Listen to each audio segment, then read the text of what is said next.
आपल्याला कधी प्रश्न पडतो का की इक्वेटोरियल रिजनमध्ये पाऊस का जास्त पडतो किंवा ट्रेड विंड्स आणि वेस्टर्डीज कशामुळे निर्माण होतात? तर हे माहिती करून घेण्यासाठी आपल्याला प्रेशर बेल्ट्स बद्दल माहिती असणं गरजेचं आहे. तर या व्हिडिओमध्ये आपण बघूया की प्रेशर बेल्ट्स कसे निर्माण होतात. पृथ्वीवर 7 प्रकारचे प्रेशर बेल्ट्स आहेत. यातील एक महत्त्वाचा प्रेशर बेल्ट म्हणजे इक्वेटोरियल लो प्रेशर बेल्ट. हा प्रेशर बेल्ट इक्वेटर पासून 5 डिग्री नॉर्थ आणि 5 डिग्री साऊथ या रिजनमध्ये आढळतो. हा उष्णतेने प्रेरित असतो. इथे टेम्परेचर जास्त असल्यामुळे हवा गरम होते आणि ती राईज होते.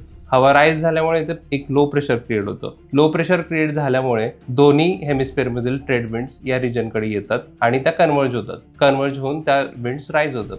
जिथे या विंड्स राईज होतात तिथे इंटरट्रॉपिकल कन्व्हर्जन्स झोन हा रिजन क्रिएट होतो. या रिजनमध्ये हवा शांत असते, तिथे जास्त हालचाल होत नाही. त्यामुळे या रिजनला आपण डोल्ड्रम्स असेही म्हणतो. यानंतर महत्त्वाचा पट्टा म्हणजे subtropical high pressure belt. Subtropical high pressure belt हा दोन्ही हेमिस्फिअरमध्ये 25 ते 35 डिग्री लॅटिट्यूडच्या दरम्यान आढळतो. हा रिजन उष्णतेने प्रेरित नसून पृथ्वीच्या परिभ्रमणामुळे तयार होतो. या रिजनमध्ये अँटीसायक्लॉनिक कंडिशन्स क्रिएट होतात. अँटीसायक्लॉनिक कंडिशन्स क्रिएट झाल्यामुळे पर्जन्य क्षमता कमी असते, कोरडेपणा वाढतो. हा कोरडेपणा वाढल्यामुळे कंटिनेंटच्या वेस्ट मार्जिनवर डेझर्ट क्रिएट होतात. त्याबरोबरच अँटीसायक्लॉनिक कंडिशन्स तयार झाल्यामुळे या रिजनमध्ये ही हवा शांत असते. यामुळे प्राचीन काळी जेव्हा जहाज इथून प्रवास करत होते तेव्हा त्यांचा वेग मंद व्हायचा आणि हा वेग वाढवण्यासाठी जहाजातील घोडे हे लोक पाण्यात टाकून द्यायचे. त्यामुळे या रिजन्सला हॉर्स लॅटिट्यूड असेही म्हणतात. यानंतर महत्त्वाचा प्रेशर बेल्ट म्हणजे सबपोलर लो प्रेशर बेल्ट. हा प्रेशर बेल्ट दोन्ही हेमिस्फिअरमध्ये 60 to 65 डिग्री लॅटिट्यूडमध्ये सापडतो.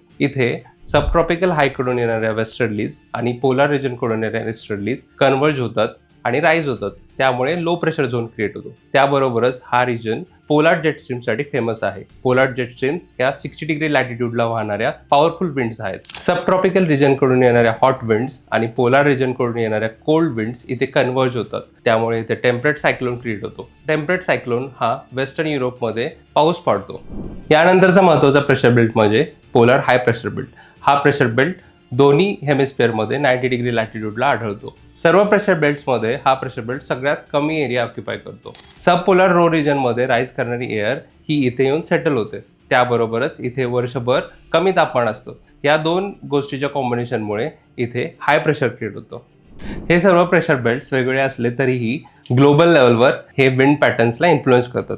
त्याबरोबरच मेजर क्लायमॅटिक झोन्सला इस्टॅब्लिशही करतात. त्यामुळे अर्थचं ॲटमॉस्फेरिक सायक्युलेशन जर आपल्याला शिकायचं असेल तर प्रेशर बेल्ट माहिती असणं गरजेचं आहे. तर पुढील व्हिडिओमध्ये आपण बघूया कोरिओलिस फोर्स बद्दल.